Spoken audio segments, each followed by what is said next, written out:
So hello guys, what's up? It's me again, si Mima Alicia nyo at nagbabalik ulit para sa ating panibagong video. So dahil nga 'di ba malaki ang inilagapak ni Vice President Sara Duterte sa quarter 3 ng Okta Research Survey, bigla nilang binash itong Okta Research nitong mga DDEBs. Naluloka ba ako guys sa mga eksenang ganap? Sinabi ba naman na itong Okta Research Survey ay bayaran daw. Bayad daw ho ni Pangulong PBBM para daw ho mang-troll.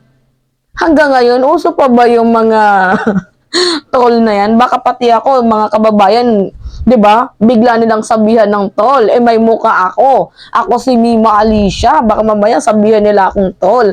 Ang troll ho, walang muka. Pero just to be true guys, just to be honest, hindi ho bayad ang Okta Research kasi bayad sila sa sweldo pero hindi ho bayad ang kanilang pag-survey ng mali-mali kasi paano na sila pagkakatiwalaan ng taong bayan kung yung kanilang survey ay mali-mali. So hindi lang talaga sakto sa pananaw nyo, 'di ba? Hindi naka-align sa pananaw nyo kaya yung nasabing bayad. Just like what happened nung kay Leni Robredo. Nung sa tingin ni Leni Robredo na lagi lang siyang pang second sa survey, 'di ba? Ang kinalabasan, sabi ng mga kakampings na ito daw na mga nagsisurvey ay mga bayaran daw ho ni Pangulong PBBM dahil daw ho, laging pangalawa si Leni Robredo. Anong magagawa natin? Yan yung nasa survey. Anong magagawa natin? Yan yung response ng mga correspondents. Kung bayad ho, yung Okta Research, kung ano pa mga nagsisurvey dyan, bakit ho, yung datos, bakit ho, yung naging details, 'di ba, nung eleksyon hanggang sa survey ay halos wala namang pinagkaiba. 'Di ba? Nangunguna lagi si Pangulong PBBM, ano nangyari sa eleksyon? After, 'di ba, nag-counting sinong panalo si PBBM. Sino yung pangalawang laging nasa survey? Si VP Inday bilang BP. 'Di ba? Tapos sino yung nanalo? Si VP Inday din. Kamo, sabihin nyo, hindi lang talaga naka-align yung gusto nyong mangyari sa nangyayari dito sa survey. Yun. Kaya nasabi nyo, bayaran. 'Di ba?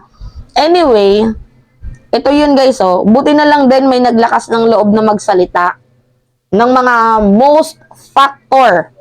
Yan, oh.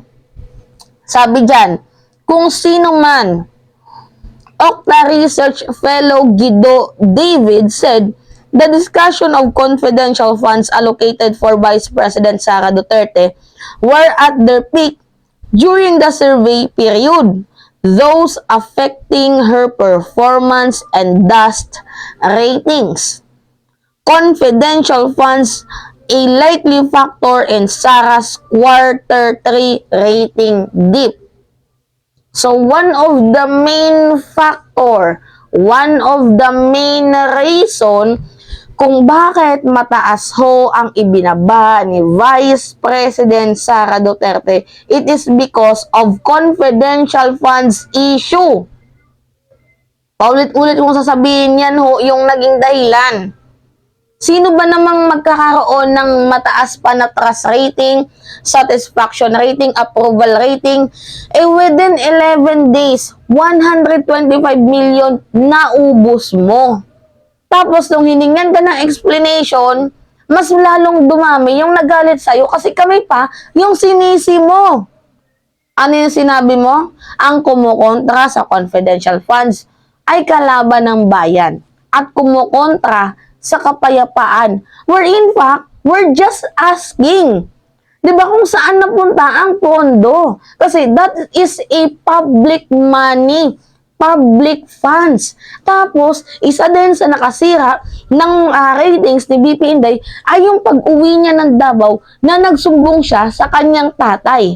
At ito namang tatay niya, pinutaktian si Martin Romualdez ng kung ano-ano. 'Di ba? Kaloka. Sa tingin mo tataas yung ratings mo. Sa tingin mo tataas yung survey mo. Kung dyan pa lang sa part ng confidential funds na yan, hindi ka makasagot ng maayos. Natalo ka nga sa debate ninyo ni Raul Manuel, 'di ba? Nakakahiya. Tapos na dapat na imbis ikaw yung nagtatanggol sa sarili mo, bakit mo ginagawang spokesperson yung tatay mo? Tapos ngayon ang sisisihin mo, yung nagsisurvey, di porket hindi lang align sa inyo yung naging kinalabasan, yung naging resulta. Abay, gago. Diba? Para naman tayo naglolokohan dito, oy. Totoo naman guys eh. Diba? Kahit saan yung dako tanungin.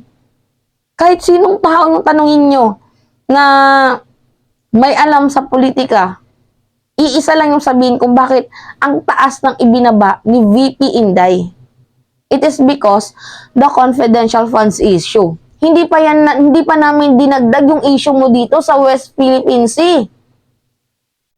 Pero kasama yun sa mga naging factor kung bakit ang baba ng ratings mo at bukod doon, yung tatay mo. Isa sa naging hadlang, isa sa naging balaod, yung pagsumbong mo sa tatay mo. At bigla ba namang na-reveal ng tatay mo yung mga hindi dapat na i-reveal. Ngayon, kakatanggol sa'yo, mukhang makakasuhan pa si Tanda. 'Di ba? Tapos yung tatay mo gustong maghiganti sa administrasyon ngayon. Ano yung sabi? Sila daw yung magiging muka, bagong muka ng opposition kasi wala daw nagkikriticize, wala daw nagsasalita. Sa administration, lahat daw ay takot. Kaya si Alan Cayetano, Bato de la Rosa, sino pa ba? Robin Padilla, Pangulong Rodrigo Roa Duterte, Amy Marcos, yan, dinadamay pa nila si Ma'am Amy. Diba? Yung magiging new faces of the opposition. Gusto nilang mag-revenge eh. Nang dahil lang sa usaping confidential funds. Baka naman pati yung Okta Research, tanggalan nyo ng trabaho. Baka naman tong Okta Research, ilakad nyo para hindi na makapag-survey. That's unfair. Accept the facts. Diba? Tanggapin ang katotohanan na yung nangyayari sa inyo ngayon ay kagagawan nyo din naman yan. Kumbaga nga, pera na, naging bato pa. Hindi ko nakikitaan ng pagiging leader, matinong leader, itong si Vice President Sara Duterte, guys. Hindi ko nakikitaan. Kasi imagine, di ba? Pagtatanggol mo na lang yung sarili mo, kailangan mo pa talagang tawagin yung tatay mo.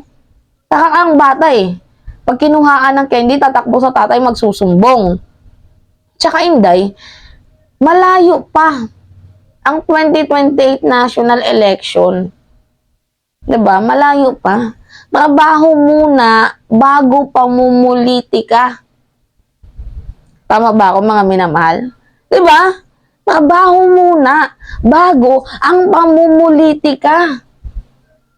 Baka naman makagain ka ng, alam mo yun, praise sa mga kababayan natin. Kaso, gusto mo kasing sumikat agad eh. Yun tuloy, sumikat ka sa negatibong pamamaraan. Diba? Lahat naman nata nag-agree sa akin na one of the reason kung bakit bumaba yung rating si BP Inday ay yung dahil nga sa confidential funds. Although siya pa din yung pinakamataas, pero siya yung may may pinakamaraming hatak na naibawas. 12%, 16%, ilang milyon yun. Diba? Yan, nung may nagsalita, Okta. Confidential funds are likely factor in Sara's quarter 3 ratings. Deep. Baka naman mamaya awayan nyo yung Okta. Ha? Wag naman. Diba?